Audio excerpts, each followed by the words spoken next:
प्रार्थना मसीही जीवन का एक अभिन्न अंग है। बिना प्रार्थना के हम मसीही जीवन में आगे नहीं बढ़ सकते हैं। विश्वास, प्रार्थना, बाइबल रीडिंग, बाइबल का पढ़ना, मनन करना, गवाही देना, प्रभु भोज लेना, ये सब मसीही बढ़ने का, उन्नति का, विकास का बहुत प्रमुख अंग है। और आज मैं आपके सामने इसी से संबंधित, प्रार्थना से संबंधित कुछ बातें आपके सामने रखूंगा जो मैंने अपने जीवन में सीखा, और शायद आप भी सीख रहे हैं या सीखा होगा या सीखेंगे जैसे भी हो। प्रभु परमेश्वर ने कुछ बातें कही जिस पर मैं थोड़ा प्रकाश डालना मांगता हूं। प्रकाश क्या डालना, परमेश्वर का वचन एकदम प्रकाश डालता है, लेकिन कई बातें जो प्रार्थना के विषय में हमारे प्रभु यीशु मसीह ने कही, और विशेष करके मेरा जो संदर्भ है वो है जब हम प्रभु की प्रार्थना करते हैं, तो उसी के बारे में थोड़ा मैं विचार प्रकट करूंगा परमेश्वर के वचन के आधार पर यहां पर देखते हैं मत्ती उसका 6वां अध्याय और उसका 6 पद से आगे तक देखेंगे कि प्रभु परमेश्वर, प्रभु यीशु मसीह किस प्रकार से प्रार्थना के विषय में विशेष बातें कहते हैं। यहां लिखा हुआ है, परंतु जब तू प्रार्थना करे तो अपनी कोठरी में जा और द्वार बंद करके अपने पिता से जो गुप्त में है प्रार्थना कर, तब तेरा पिता जो गुप्त में देखता है तुझे प्रतिफल देगा। इसके बारे में मैंने पिछले एपिसोड में आपसे बात किया, या आगे भी शायद बार बार आता रहेगा। 7वां पद, प्रार्थना करते समय अन्य जातियों के समान बक बक न करो, क्योंकि वे समझते हैं कि उनके बार बार बोलने से उनकी सुनी जाएगी। इसलिए तुम उनके समान न बनो, क्योंकि तुम्हारा स्वर्गीय पिता तुम्हारे मांगने से पहले ही जानता है कि तुम्हारी क्या क्या आवश्यकता है। यहां पर प्रभु कहते हैं कि कभी कभी हम अननेसेसरी, अनावश्यक शब्द इस्तेमाल करते हैं, रिपीट करते हैं, और ये शायद हम किसी की देखा देखी करके करते हैं, क्योंकि फलाने ऐसी प्रार्थना किया, जोर जोर से चिल्ला करके उसी बात को बार बार रिपीट किया, तो मैं भी अगर करूं तो परमेश्वर सुनेगा। बाइबल में बिल्कुल साफ रीति से लिखा हुआ है कि तुम अन्य जातियों के समान बक बक बक बक ना करो। अरे साहब, करने की क्या जरूरत है? क्यों? क्योंकि प्रभु परमेश्वर तो जानता है कि हमारी आवश्यकता क्या है। मैं यहाँ पर ये नहीं कह रहा हूं कि हमें प्रार्थना नहीं करना चाहिए हमारी जरूरतों के लिए, बीमार है या हमें किसी चीज की जरूरत है, चाहे शारीरिक हो, आत्मिक हो, मैं नहीं बोला, लेकिन बार बार उसी के पीछे पड़े रहना और बिना मतलब के, बिना समझे बुझे हम प्रार्थना करें तो शायद परमेश्वर को ये नहीं भाता। मैं अभी आपके विषय में कहूंगा, ठीक है। इसलिए यहां पर प्रभु यीशु मसीह अपनी एक प्रार्थना देते हैं जिसे हम कहते हैं प्रभु की प्रार्थना, प्रभु की प्रार्थना, द लॉर्ड्स प्रेयर। और मेरे ख्याल में आपने इसको ज़बानी रूप से रटा होगा, हमने भी रटा है, मैंने भी रटा, हम सब ने इसको बहुत रटा हुआ है, और बार बार हम संडे को या और किसी समय इस प्रभु की प्रार्थना को कहते हैं। लेकिन इससे पहले कि मैं आगे बढ़ूं, मैं एक पद आपके लिए पढ़ना मांगता हूं, फिर वापस हम यहीं पर आएंगे। और वो पाया जाता है 1 कुरिन्थियों उसका 14 अध्याय और 15वां पद। 1 कुरिन्थियों उसका 14 अध्याय और 15वां पद। वहां पर इस प्रकार से लिखा हो, मेरे प्रियो, मैं आपके लिए पढ़ूंगा। क्या लिखा है सुनिए। तो क्या करना चाहिए? मैं आत्मा से भी प्रार्थना करूंगा और बुद्धि से भी प्रार्थना करूंगा। मैं आत्मा से भी गाऊंगा और बुद्धि से भी गाऊंगा, है ना। तो यहां पर जो विशेष विषय जो बात कह रहा है पौलुस वचन के अनुसार, वो ये है कि जब हम प्रार्थना करें या गीत गाएं तो हम समझें कि हम क्या गा रहे हैं। आत्मा में भी गाएं, बिल्कुल सही बात है। बिना आत्मा में गाए हुए, बिना आत्मा से प्रार्थना किए हुए वो प्रार्थना नहीं कहलाएगी। तो हम आत्मा में भी प्रार्थना करें और ये भी देखें कि भाई मैं बोल क्या रहा हूं, मैं क्या बोल रही हूं, क्या मैं समझ रहा हूं कि क्या ये इसका शब्द क्या मतलब है। इसीलिए लिखा हुआ है। तो क्या करना चाहिए? मैं आत्मा से भी प्रार्थना करूंगा और बुद्धि से भी प्रार्थना करूंगा। तो ये बहुत इंपॉर्टेंट बात है कि हम बड़े सोच समझ के साथ आत्मा में हम प्रार्थना करें। अच्छा, अब वापस आ जाइए हम मत्ती उसका 6वां अध्याय और उसके 9 पद से हम पढ़ेंगे। तो प्रभु यीशु मसीह यहां पर कहते हैं कि जब तुम प्रार्थना करो तो इस प्रकार से किया करो। ठीक है, तो मैं जो प्रभु की प्रार्थना है बड़े सोच समझ के समझने के द्वारा, आत्मा के द्वारा हम प्रार्थना करें। अगर हम ये आत्मा और सोच समझ करके प्रार्थना ना करें, मैं आपसे विनती करूंगा हाथ जोड़ करके कि आप ये प्रार्थना मत करिए, क्योंकि मैंने ये गलती किया, मैंने ये पाप किया। कई बार मैंने प्रभु की प्रार्थना को ऐसे ही दोहरा दिया। आपने देखा होगा कभी कभी पास्टर साहब बोलते हैं आइए हम प्रभु की दुआ करें, और फिर जल्दी जल्दी रटा रटा रटा रटा करके करके ये हमारे पिता जो जर में तेरा नाम पवित्र, और हम जल्दी से खत्म कर देते हैं। क्या मतलब है? क्या आत्मा में प्रार्थना किया? सवाल ही नहीं पता होता। तो अब मैं क्या करता हूं प्रभु के अनुग्रह से कि मैं एक एक शब्द को सोचता हूं, मैं क्या प्रार्थना कर रहा हूं, और समझ के साथ फिर आत्मा में ट्यून होकर के मैं प्रार्थना करता हूं। बड़े धीरे से करता हूं, मैं जबरदस्ती तेज नहीं करता। अगर लोग मेरे से आगे निकले कोई बात नहीं, फिर मैं अपने मन ही मन में करता हूं। ठीक है, क्योंकि अगर मैं दूसरे लोग कहीं और है, मैं कहीं और हूं, तो फिर डिस्टर्ब होगा। तो ये बात आप ध्यान में रखिए कि जब हम प्रभु की प्रार्थना करें तो रटा रटाया मसाला ना दें। प्रभु उससे खुश नहीं होता बल्कि दुखित होता है। इससे तो अच्छा है कि प्रार्थना ही नहीं करें, पाप ना बढ़ाएं। फालतू का हम एक तरह से रटा रटाया, वो प्रभु को नहीं पसंद है, वो दिल को देखता है ना। तो आइए कुछ शब्दों को हम देखेंगे प्रभु की प्रार्थना में। 9वां पद से, मत्ती उसका 6वां अध्याय और 9वां पद। अतः तुम इस रीति से प्रार्थना किया करो, हे हमारे पिता, तू जो स्वर्ग में है, तेरा नाम पवित्र माना जाए, तेरा राज्य आवे, तेरी इच्छा जैसे स्वर्ग में पूरी होती है वैसे ही पृथ्वी पर ही हो। हमारे दिन भर की रोटी आज हमें दें, और जिस प्रकार हमने अपने अपराधियों को क्षमा किया है वैसे ही तू भी हमारे अपराधों को क्षमा कर। मैं यहां रुकूंगा और यहीं तक हमारा होगा, क्योंकि मैं एक विशेष बात पर, विशेष विषय पर आपका ध्यान यहां लाना मांगता हूं। वो पद है 12वां पद। और जिस प्रकार हमने अपने अपराधियों को क्षमा किया है वैसे ही तू भी हमारे अपराधों को क्या कर? क्षमा कर। आपने कभी इसके बारे में सोचा है?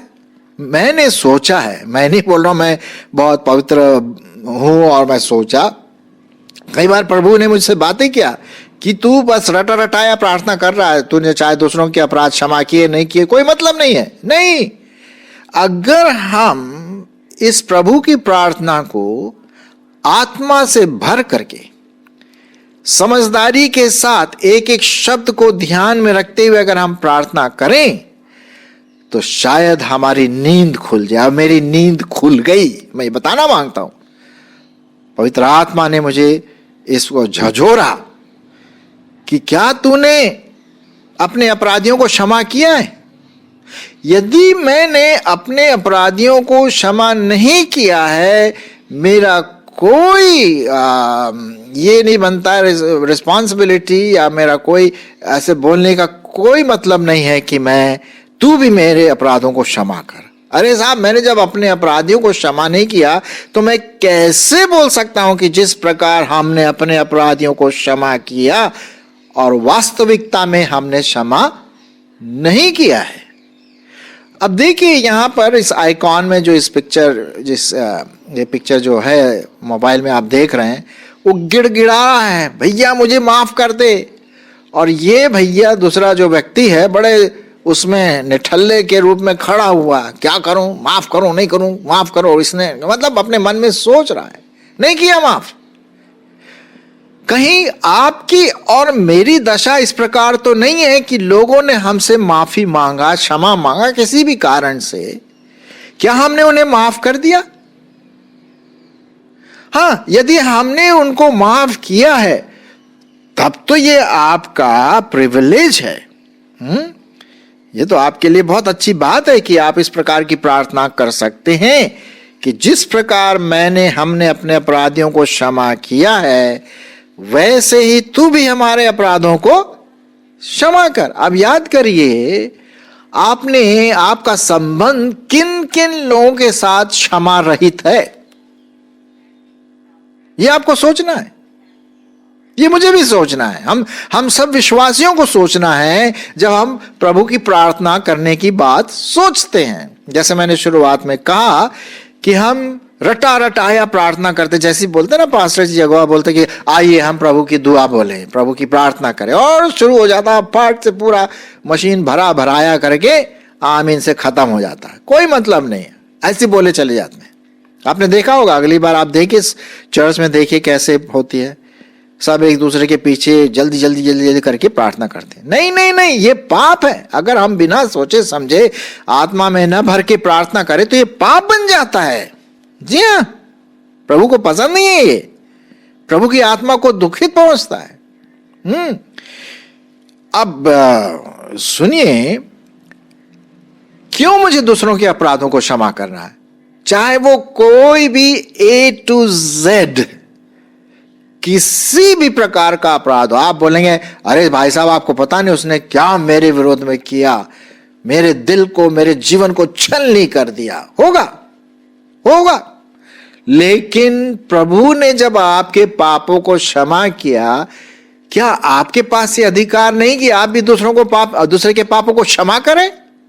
अब जो सुनिए परमेश्वर का वचन क्या कहता है, मैं आपके लिए पढ़ूंगा पहला कुरिन्थियों नहीं, माफ करना, इफिसियों 4:32। इफिसियों 4:32 देखते वहां पर क्या लिखा हुआ। बहुत इंटरेस्टिंग चीज लिखी आपके लिए और मेरे लिए। इफिसियों 4:32, इफिसियों 4:32 देखते वहां पर क्या लिखा हुआ। बहुत इंटरेस्टिंग चीज लिखी आपके लिए और मेरे लिए। इफिसियों उसका 4 अध्याय और 32 पद सुनिए, लिखा क्या है। एक दूसरे पर कृपालु और करुणामय हो, और जैसे परमेश्वर ने मसीह में तुम्हारे अपराध क्षमा किए, वैसे ही तुम भी एक दूसरे के अपराध क्षमा करो। कितनी भयंकर और कितनी सीरियस और गंभीर बात यहां पर लिखी हुई है। एक दूसरे पर कृपालु होना है, एक दूसरे पर करुणामय होना है, और जैसे प्रभु परमेश्वर ने मेरे अपराध क्षमा किए हैं, मुझे भी वैसे ही दूसरों के अपराध को क्षमा करना। तब मेरे पास अधिकार बनता है कि मैं प्रभु की प्रार्थना बोलूं पूरे मतलब से, पूरी आत्मा से, पूरे समझ के साथ।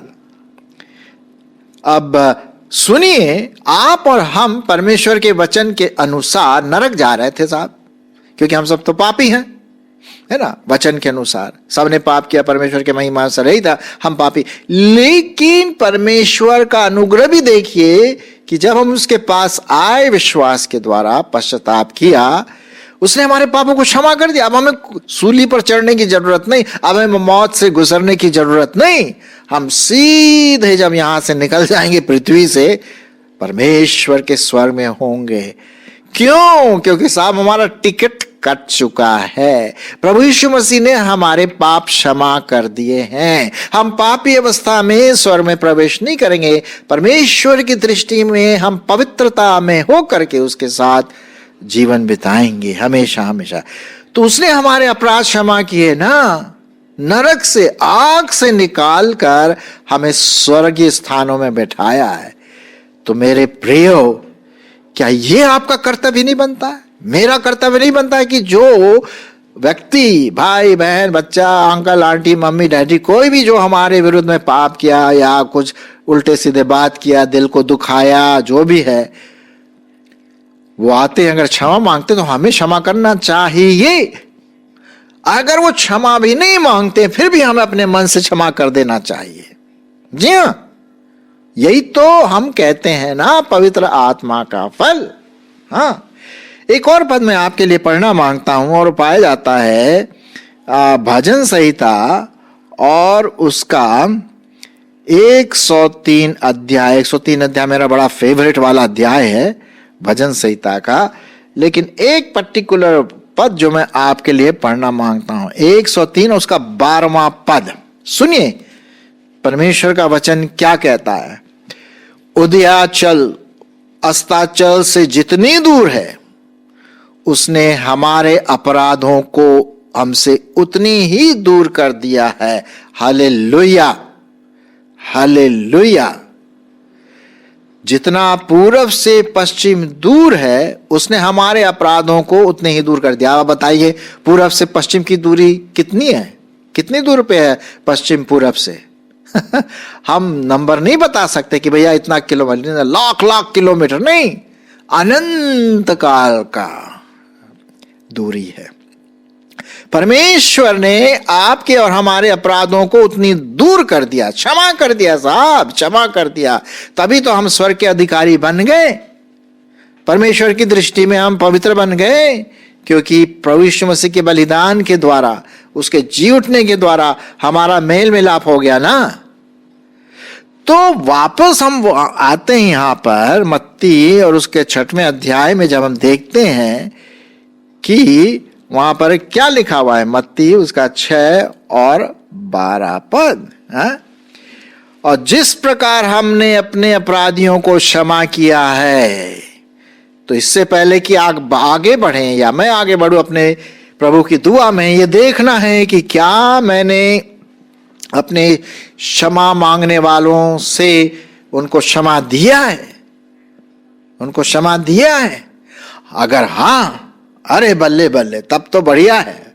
फिर तो बड़े प्रेम से और बड़े आनंद के साथ, बड़े फ्रीडम के साथ, स्वतंत्रता के साथ आप प्रार्थना कर सकते हैं। जिस प्रकार हमने अपने अपराधियों को क्षमा किया है, वैसे ही तू भी हमारे अपराधों को क्या कर, क्षमा कर। हम अपराध तो करते हैं, पाप में गिर जाते हैं कि नहीं, कभी कभी स्लिप हो जाता है। मैं कई बार स्लिप हो जाता हूं, लेकिन ये तो परमेश्वर का अनुग्रह भाई। मैं फिर वापस प्रभु के पास आता हूं, भैया प्रभु जी माफ करना, गलती हो गई या जो भी है। तो ये बहुत इंपॉर्टेंट है प्रियो, कि जब हम प्रभु की प्रार्थना करें अब तो इस बात का ध्यान रखें। अब अगले संडे, आजकल पता नहीं आप लोग संडे मिलते हैं कि नहीं, लेकिन जब भी मिले या जब भी लोग बोले कि आइए हम प्रभु की प्रार्थना वो करें, तो प्रभु की प्रार्थना करते समय जरा अपने आप को चेक कर लेना, थोड़ा सोचना। एकदम से शुरू मत करना है हमारे बाप तू जो आसमान में तेरा नाम पवित्र, ऐसे नहीं। ये खेल हो जाएगा, मजाक हो जाएगा परमेश्वर के सामने, और परमेश्वर ठट्ठों में नहीं उड़ाया जाता। मैं बहुत सावधान रहता हूं कि कहीं मैं ऐसी अनाप शनाप बोल न दूं, बिना मतलब के, बिना आत्मा के, है ना। तो जब भी आप प्रार्थना करें, मेरी भी यही कोशिश रहती कि पहले मैं सोच लूं, जैसे लिखा हुआ ना शुरू में 9वां पद में, अतः तुम इस रीति से प्रार्थना करना और जोर से, मतलब आप जब प्रार्थना करें तो जल्दी जल्दी मत करें। 9वां पद में, अतः तुम इस रीति से प्रार्थना करना और जोर से, मतलब आप जब प्रार्थना करें तो जल्दी जल्दी मत करें, हे हमारे पिता तू जो स्वर्ग में है तेरा नाम। बहुत सारे लोग ऐसे करते हैं, जैसे जल्दी भैया जल्दी करो, खत्म करो। नहीं, सोच के धीरे धीरे, कैसे, जैसे मैं आपके सामने पढ़ रहा हूं। आइए हम प्रभु की प्रार्थना करें। तो चलिए करते हैं। हे हमारे पिता, तू जो स्वर्ग में है, तेरा नाम पवित्र माना जाए, तेरा राज्य आवे, तेरी इच्छा जैसे स्वर्ग में पूरी होती है वैसे पृथ्वी पर भी हो। हमारी दिन भर की रोटी आज हमें दे। और जिस प्रकार हमने अपने अपराधियों को क्षमा किया है, वैसे ही तू भी हमारे अपराधों को क्षमा कर। तू भी हमारे अपराधों को क्षमा कर, और हमें परीक्षा में न ला, परंतु बुराई से बचा, क्योंकि राज्य, पराक्रम और महिमा सदा तेरे ही हैं। आमीन। और फिर क्या लिखा हुआ है? इसलिए यदि तुम मनुष्य के अपराध को क्षमा करोगे तो तुम्हारा स्वर्गीय पिता भी तुम्हें क्षमा करेगा। बिल्कुल साफ लिखा हुआ, वही बात हम जो बात कर रहे थे। और यदि तुम मनुष्यों के अपराध क्षमा ना करोगे तो तुम्हारा पिता भी तुम्हारे अपराध क्षमा नहीं करेगा। अरे बाप रे बाप, बहुत साफ रीति से लिखा हुआ है। मेरे प्रियो, आइए हम एक दूसरे के अपराधों को क्षमा करें, साफ विवेक से प्रभु की प्रार्थना करें। और यदि आपके मन में कोई ऐसी बात आती है कि मैंने किसी के अपराध क्षमा नहीं किए हैं, तो आप ये प्रार्थना मत करिए। पहले उसको साफ करिए, फिर उसके बाद आप प्रार्थना करें। एक जगह पे लिखा हुआ, शायद आपने पढ़ा होगा, कि यदि तू अपनी भेंट प्रभु के पास चढ़ाना मांगता है पहले, और तुझे याद आता है कि तो तेरे भाई के विरोध में कुछ बात है, तो पहले जा करके वहां माफी मांग, या वो माफी मांगे जो भी है, उसको क्लियर करके फिर वापस आओ और फिर अपनी भेंट चढ़ाओ। तो ये हम अपनी प्रार्थना की भेंट प्रभु को इस प्रकार चढ़ा सकते हैं। आशा है कि ये आपके लिए चुनौती का कारण बने।